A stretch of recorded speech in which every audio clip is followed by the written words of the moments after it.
Ya, Assalamualaikum warahmatullahi wabarakatuh. Bertemu lagi dengan saya Wahyu Pramasinto. Nah, sekarang kita mau bikin kupon, ya, kupon diskon untuk toko online. Jadi sebelum bikin, pertama kita harus login dulu nih ke dashboardnya. Ya. Kemudian masuk ke menu e-commerce, kupon. Nah, di sini ada kupon ya.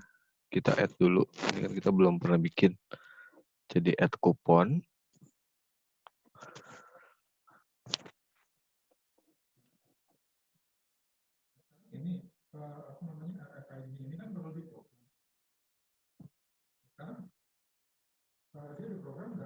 Saya tambahkan kuponnya agak. Tunggu sebentar deh.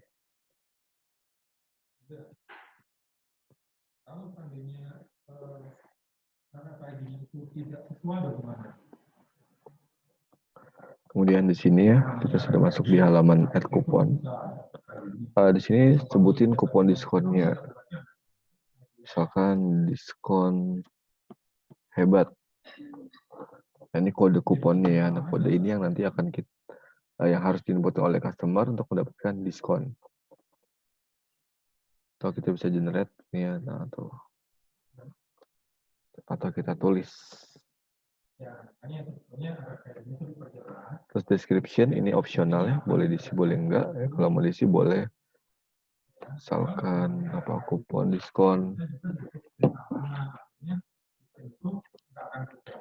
bulan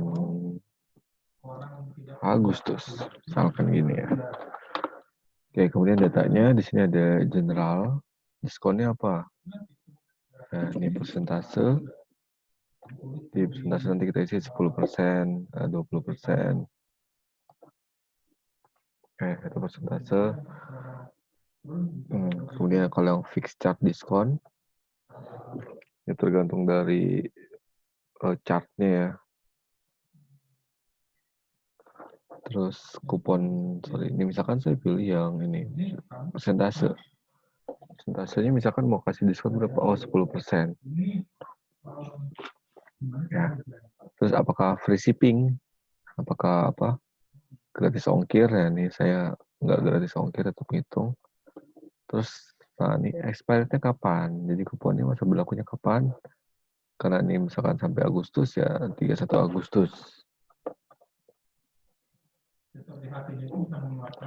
Oke, itu generalnya. Jadi minimal kita isi nih kode kuponnya sama settingan berapa besar kupon diskonnya sama kapan tanggal kadaluarsanya.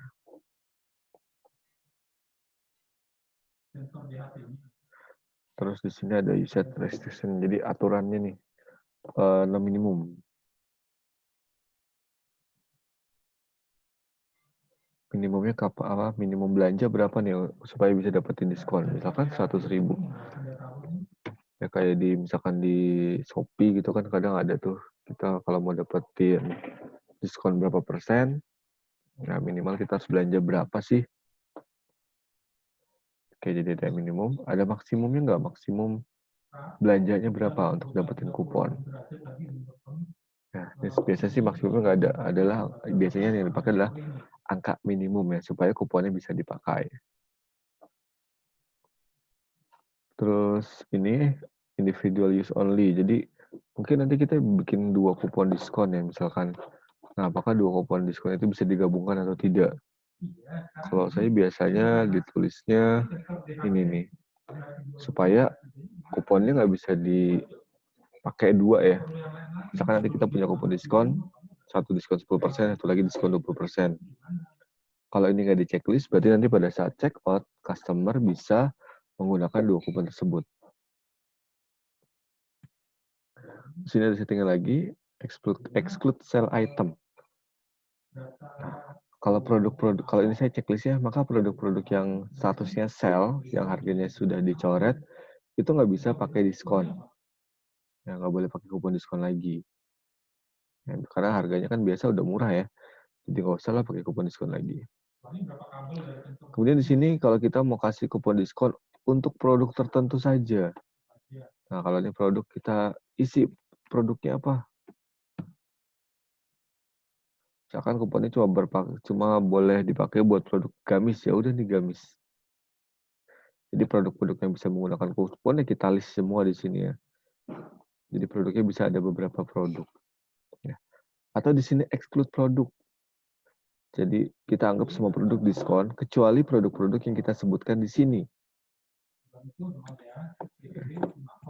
Terus ini produk kategori, nah ini berdasarkan kategori produknya, mana yang mau kita kasih kupon diskon.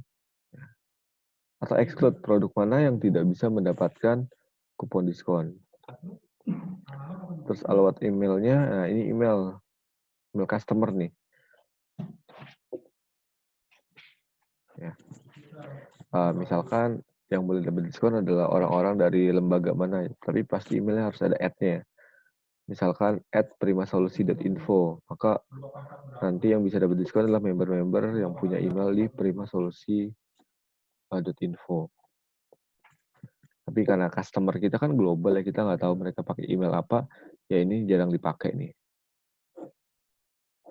Kemudian limit maksimal ya. Kupon diskon ini kan nanti bakal dipakai oleh banyak customer. Kita kasih batasan nggak? Ya, kupon diskon bisa dipakai untuk 10 orang pertama misalkan. Ya, ini misalkan kita tulis nih 10. Jadi kalau udah 10 kali dipakai kupon diskonnya, maka orang yang ke-11 ya tidak boleh menggunakan kupon diskon ini. Terus ini itemnya, berapa item? Di maksimal pengguna ini untuk berapa item sih diskonnya. Terus limit per user, satu user itu boleh berapa kali pakai kupon diskon ini. Ya. Kalau nggak diisi berarti dia bisa pakai kupon diskon ini berkali-kali.